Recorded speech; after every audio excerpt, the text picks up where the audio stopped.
Hello gamer guys and gamer gals, this is John Arnon, the Indie Detective, and this is episode 4 of the Indie Detective Reviews. It is Mother's Day weekend, so I hope that you're paying attention to her and not to the games that you could be playing right now. So let's go ahead and get started with episode 4 of the Indie Detective Reviews. You kind of know what to expect at this point. We've got 3 new games for you to check out, and you'll have to bear with me. This first one, I'm actually not going to give a favorable review to. It was suggested to me and I picked it up for a very cheap amount on the Indie Gala sale, but it's actually not great. This is Space Trucker, a 90s shooter that kind of asset flips a lot of the things from those games you might remember. The second game we're reviewing is Rogue-lite titled The Curious Expedition, where you take on a Victorian-era expedition to far forgotten lands. So if you enjoy authors like H.P. Lovecraft or Jules Verne, this is going to be a fantastic title for you to check out. The exploration is very rewarding, the writing is fantastic, and the procedural generation is very compelling. This Curious Expedition is definitely one for you to check out and add to your indie game library. And last but not least, after 2.5 years in development, we got our hands on an early beta copy of Aven Colony. In Aven Colony, you get to set up the first human outpost on a foreign sun, and it's very reminiscent of old city building games like the Caesar series from Sierra. I really enjoyed my time playing this tech demo, so let me show you a few of the things that you can expect when the game finally launches after 2.5 years of development in July. Now before we get started on the reviews, I wanted to give you some news about the titles that we've reviewed in the past. This last week, Paco 2 released a content update that dramatically decreased the early game difficulty. I gave a review saying that the early game difficulty curve was way too high, so they made it so successful robberies give you an extra health point, but should make your chases last a lot longer and make the game be far more enjoyable. Similarly, Episode 1, reviewed titled Northgard, just added a new content patch that put women models into the game. They can be soldiers, sailors, and repairmen, do everything that their male counterparts can do. This is Norse society after all. They also changed the repair mechanics and are still working diligently on releasing the multiplayer module to the game. They're also planning on adding ranged units to the game, but we haven't heard any details about those yet, so keep checking back on the Indie Detective and I will let you know as soon as we find out what those are going to look like. Here on the Indie Detective Review channel, we do 3 things for every game. The first thing that we're going to go through is a basic overview of the game, which goes over things like the lore, plot, and genre, the development history of the game, and kind of what you can expect overall from the title. The second thing we do is cover some of the gameplay basics, like scoring, difficulty, and the controls. We also touch on some of the bugs that may make gameplay more difficult. After all, we do deal a lot with early access and beta titles here on the Indie Detective, so we want you to be as informed as possible when picking up one of these titles about what you can expect when you play the game. And the last thing we do for every title is talk about the viability and value of the game. That's where this channel really shines. We talk a lot about early access and beta titles here, so we want you to know whether it's going to be worth your time and money, and whether you can expect the developers to keep churning out valuable content in the games that you invest in. Now with that introduction out of the way, let's go ahead and get started on our first review.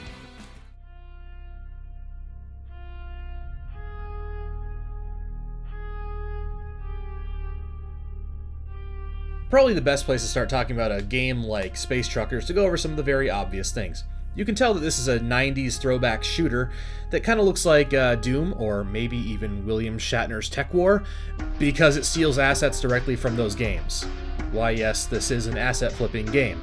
One of the first things I found when researching this game is an online forum called Z-Doom that talked about how the burning sprites, people getting caught on fire because of the exploding barrels, are exactly the same in this game as from 1997's Blood and 1996's Strife. Further example, there's an early character that you run into, picture here, which is a direct asset flip from William Shatner's Tech War, picture here. Now I could go on and on and on because there's a lot of things that are in this game, a lot of assets that are directly ripped. I could talk about that for probably an hour, but there's still a game that I want to talk about here, so let me transition really quick. Space Trucker takes place in a universe that's a lot like the Command and Conquer series, where right after World War II, the US and Russia got into a really heightened tech-based Cold War that resulted in both countries developing faster than light travel and colonizing the rest of the solar system rather quickly.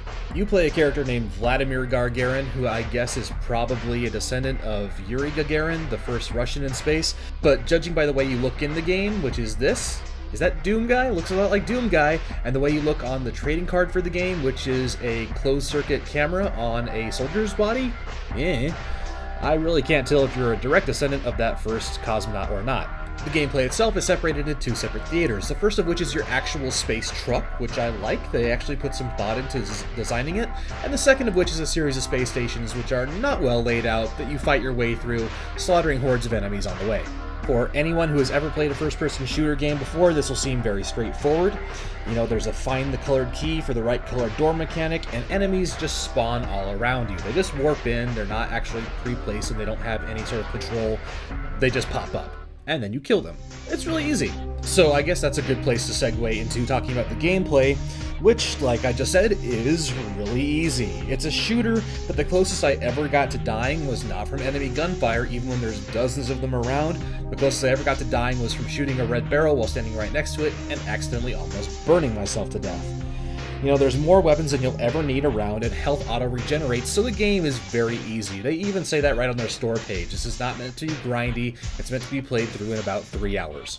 And while I don't really appreciate any of the level design of the actual shooter parts of the game, like I said before, I do appreciate the effort they put into designing your space truck. There are panels and alarms that go off, you can turn off the gravity, you can turn on the radio, turn it off again. Every one of the panels is actually functional, and there's even some to talk about a little bit of the lore in the game.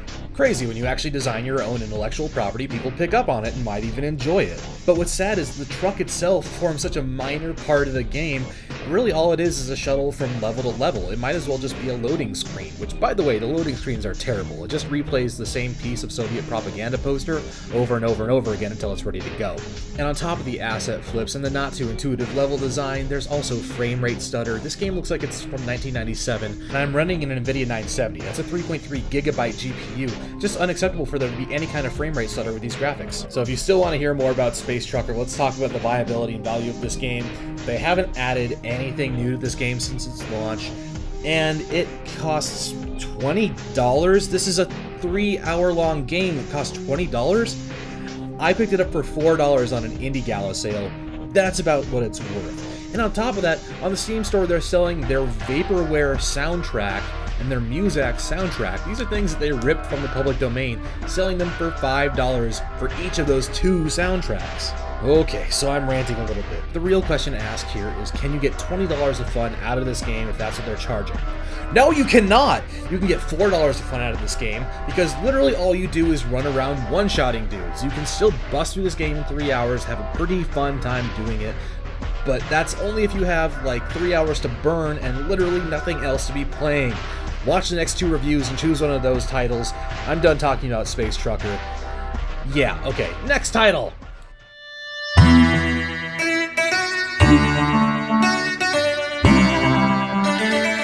Now this next game I'm actually excited to talk to you about. This game, The Curious Expedition, has my pick for Underground Title of the Week because I have not seen that many people talking about it on the internet. It is a genuinely enjoyable and replayable title, and I'm really excited to tell you a bit about it. The setting for this game is 19th century England, the height of imperialist expeditions. You belong to an exclusive club of world-renowned scientists and explorers, both real and fictitious. You'll recognize some of the names of the people that you're around, like Marie Curie, Nikola Tesla, and Charles Darwin. And in the name of the crown, for glory and riches, you compete against these fellow explorers to be the most famous explorer of the age. The Curious Expedition is a rogue-lite title with procedurally generated maps and challenges, needing you to develop special skills and gain special gear to survive and find the mysterious golden pyramids that exist on every continent. During these expeditions, you'll loot ruins, hunt big game, trade with and recruit or exploit the natives, and generally be the best imperialist that you can be. The gameplay is divided into 6 separate expeditions, each one getting gradually harder as the game goes on. You'll travel out to the far reaches of the globe to gain enough fame to be immortalized in stone outside the headquarters of the Explorers Guild in London. As a roguelike title, it randomly spawns ruins and settlements, and you do have a terrible compass which will eventually guide you to the Golden Pyramid, but usually just points you to another point of interest. As you explore the unknown regions, your primary resource is sanity, which you mostly recover with food and rest. Running out of it spells certain disaster. Your loot will get lost, your crew will get lost/eaten/generally DED dead, but if you can survive the deserts, animals, etc., you can take home your loot and choose whether to donate it for fame or sell it to fund your next expedition. And speaking of the dangers of these unknown continents, there is also a combat mechanic based on character dice classes. where you will roll to attempt to get combos for better outputs of damage and defense. These enemies are tough and dangerous, and you'll find yourself being stalked by everything from hyenas to grizzly bears to supernatural foes in your attempt to find the Golden Pyramids. But the game is really easy to get into and really easy to understand. It's just that simple, and simplicity makes the late game losses easy to shake off. A full playthrough of this game takes maybe 2 hours, but it rewards you with new explorers, enticing you back to more punishing treks and sanity-bending episodes. The last thing of note to say about the Curious Expedition is that the pixel art is brilliantly executed in here. The backgrounds are beautiful, the characters are simplistic, and overall it's really well executed. The last thing we're going to talk about here is the viability and value of this game. And if you haven't picked up on it from me saying it repeatedly, I loved this game. I picked it up on a Humble Bundle, but it retails for $15. It left early access way back in September and has about 75,000 owners now. Of those, it's rated an 89% user Metascore, which seems about right. For a nice simple game that has a lot of character. And this gets a boost to viability score for me because the devs just recently released a huge content pack back in March with Arctic Expanse, which added about 20% of the content that you get today to the game. Now, the Humble Bundle I bought it for went for $10, and I would readily pay $10 for this game alone. So if you see this game on Steam sale, right now, like I said, it's $15. If you see it for 33% off, I recommend you grab it immediately. This is a fantastic title, definitely one of my top indie titles of all time, and I highly recommend it to any passionate indie gamer. So the Indie Detective's verdict on the Curious Expedition is a thumbs up for viability and value. This is a very enjoyable, replayable, casual single-player experience, and I would not hesitate to recommend this to any friend of mine.